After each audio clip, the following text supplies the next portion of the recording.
अस्सलामुअलैकुम। तो आज का हमारा टॉपिक है जोसेफ एंड्रयूज़ की थीम्स। सबसे पहला थीम है वर्च्यू एंड मोरालिटी, यानी हमें इसमें इम्पोर्टेंस दिखाई गई है एक अच्छा बनने की, एक अच्छा काम करने की और अच्छा इंसान बनने की इम्पोर्टेंस है। अगर हम एक अच्छा इंसान बनते हैं या एक अच्छा काम करते हैं तो हमारी जो लाइफ है उसमें क्या होगा, हमें वर्च्यू यानी मोरालिटी मिलेगी। शायद इस लाइफ में हमें वो हैप्पीनेस ना मिल पाए, पर दूसरी लाइफ में हमें वो हैप्पीनेस ज़रूर मिलेगी। तो इसलिए हमें अच्छा इंसान बन के रहना चाहिए, ये दिखाया गया है पूरी स्टोरी में। इसके बाद आता है लव एंड द रिलेशन। चाहे कितनी भी कम्प्लेक्सिटीज़ क्यों ना आए, हमें स्ट्रॉन्ग रहना है। कम्प्लेक्सिटीज़ दिखाई गई हैं लव की, फ्रेंडशिप की और फैमिली रिलेशन के बारे में, कि किस तरह से जोसेफ जो है वो अपने रिलेशन को बरकरार रखता है, उसके लिए कितनी स्ट्रगल करता है और एक जर्नी में जितनी भी उसे हार्डशिप आती है वो उसे फेस करता है, और उसके बाद वो अपने लव के साथ लास्ट में उससे मिल पाता है और उसके साथ शादी कर लेता है। इसके साथ साथ फ्रेंडशिप को भी दिखाया गया है कि किस तरह से एडम जो है वो अपनी फ्रेंडशिप को बरकरार रखता है, अपनी फ्रेंडशिप को जोसेफ के साथ और ज़्यादा स्ट्रॉन्ग करता है, उसकी हेल्प करता है और उसे गाइड करता है कि किस तरह से उसे लाइफ की तरफ जाना है। ये है लव और रिलेशन दिखाया गया है इन दोनों कैरेक्टर्स के ज़रिए से। इसके बाद आता है सोशल क्लास या स्टेटस। सोशल क्लास भी हमें दिखाई गई है।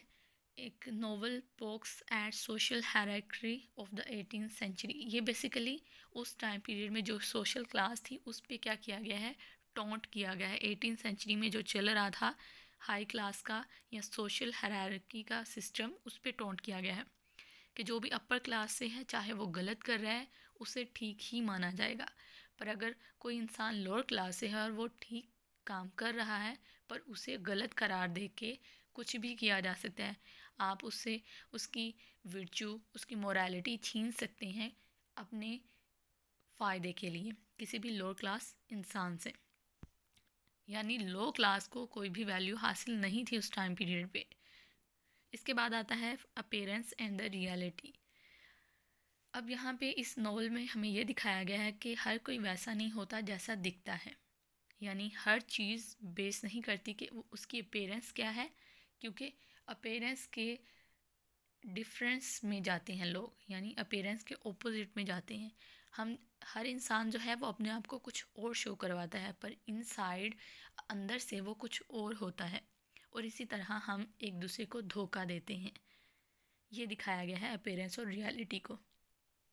इसके साथ साथ हमें ये भी दिखाया गया कि लेडी बूबी किस तरह से ऊपर से अपनी अपीयरेंस को वो कितनी इनोसेंट लेडी दिखाई जाती हैं, पर वो रियलिटी में क्या है वो परस्यू करने की कोशिश करती हैं जोसेफ को बार बार, और उसे काम से निकलवा भी देती हैं। पर लास्ट पे जब वो दोबारा से अपनी लवर से मिलता है तो इस टाइम पीरियड पे उन्हें फिर से अगेन वो सोचती है, प्लॉट बनाती है कि वो किसी तरह से जोसेफ को दोबारा से हासिल कर ले, और उसे हासिल करने के लिए दोबारा से उसकी लवर पे जो है वो टारगेट करती है और उसे ऑफ़र करती है कि मैं तुम्हें दोबारा से जॉइनिंग के लिए कहती हूँ, तुम मुझे दोबारा जॉइन कर लो और मुझे सर्व करो। पर इस टाइम पे जोसेफ जो है वो इनकार कर देता है। इसके बाद जो है सिम्बॉलिकली थीम्स भी दिखाए गए हैं। सिम्बॉलिक यानी सिंबल्स के ज़रिए से सेंट्रल आइडिया को दिखाना, सेंट्रल मीनिंग को दिखाना। सिंबल क्या है, द रोड। ये हमें सिंबल दी गई है लाइफ की जर्नी की और चैलेंजेस की जो हमें फेस करनी पड़ती है अपनी पूरी लाइफ में। यानी इंसानी जो ज़िंदगी है उसको एक लंबा सफ़र करना पड़ता है इंसानी ज़िंदगी में हमें, और उस लंबे सफ़र में हमें बहुत सी मुश्किलात का भी सामना करना पड़ता है, जिस तरह से जोसेफ ने किया, जिस तरह से पार्सन एडम ने किया ख़ुद को बचाने के लिए। इसके बाद आ जाता है द इन। इन क्या है, ये एक सेफ़ हेवन दिखाई गई है कैरेक्टर्स के लिए, और एक रिफ्यूजीज या सेफ्टी भी कह सकते हैं, एक पनाहगाह उनके लिए थी।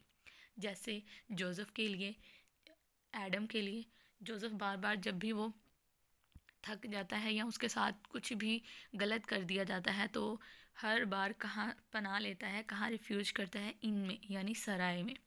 इसके बाद हमें दिखाया गया लास्ट पे character parson Adam. Character parson Adam जो है ये रिप्रेजेंट करता है विजडम को और मोरल गाइडेंस को, यानी हर किसी को अपनी ज़िंदगी में कोई ना कोई एक गाइड चाहिए होता है उसे सही रास्ता दिखाने के लिए कि रास्ता ठीक कौन सा है और हमें किस तरह से उस रास्ते पर सर्व करना है, उस रास्ते पे किस तरह चलना है। इसके अलावा ये सर्विंग एज अ सिंबल है इम्पोर्टेंस ऑफ वर्चुअस लिविंग के, किस तरह से हमें एक वर्चू, हमें एक पाकीज़ा, एक पाक दामन के तौर पे ज़िंदगी गुजारनी है। तो आज की वीडियो में इतना ही, मिलेंगे नेक्स्ट वीडियो में, तब तक के लिए अल्लाह हाफिज़।